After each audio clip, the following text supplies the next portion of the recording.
एक समय की बात है, एक साहूकार के 7 पुत्र और एक पुत्री थी। पुत्री अपने भाइयों की इकलौती बहन थी, इस वजह से उसे सभी भाई बहुत प्रेम करते थे।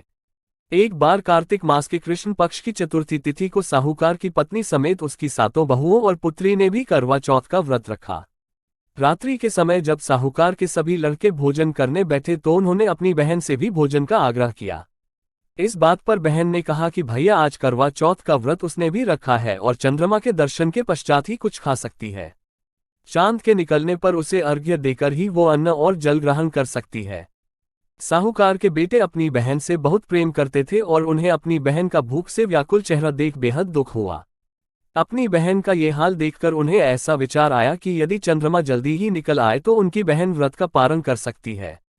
इस वजह से साहूकार के बेटे नगर के बाहर गए और वहां एक पेड़ पर चढ़कर अग्नि जला दी। घर वापस आकर उन्होंने अपनी बहन से कहा, देखो बहन, चंद्रमा निकल आया है, अब तुम अर्घ्य देकर भोजन ग्रहण कर सकती हो।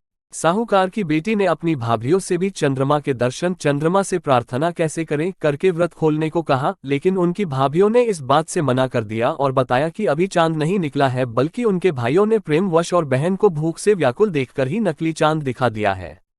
बहन ने भाभीियों की बात को अनसुना कर दिया और अपने भाइयों की बात मानकर भाइयों द्वारा दिखाए गए नकली चांद को अर्घ्य देकर अन्न जल ग्रहण कर लिया।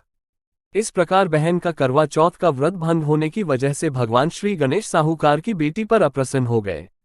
गणेश जी की अप्रसन्नता के कारण उस लड़की का पति जल्दी ही बीमार हो गया और घर में बचा हुआ सारा धन उसकी बीमारी में व्यय हो गया।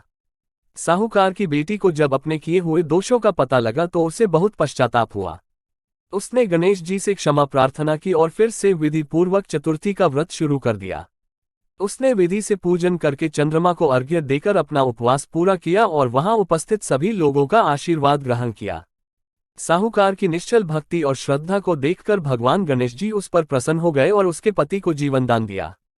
साथ ही उसे सभी प्रकार के रोगों से मुक्त करके धन, संपत्ति और वैभव से युक्त कर दिया। करवा चौथ माता की जय।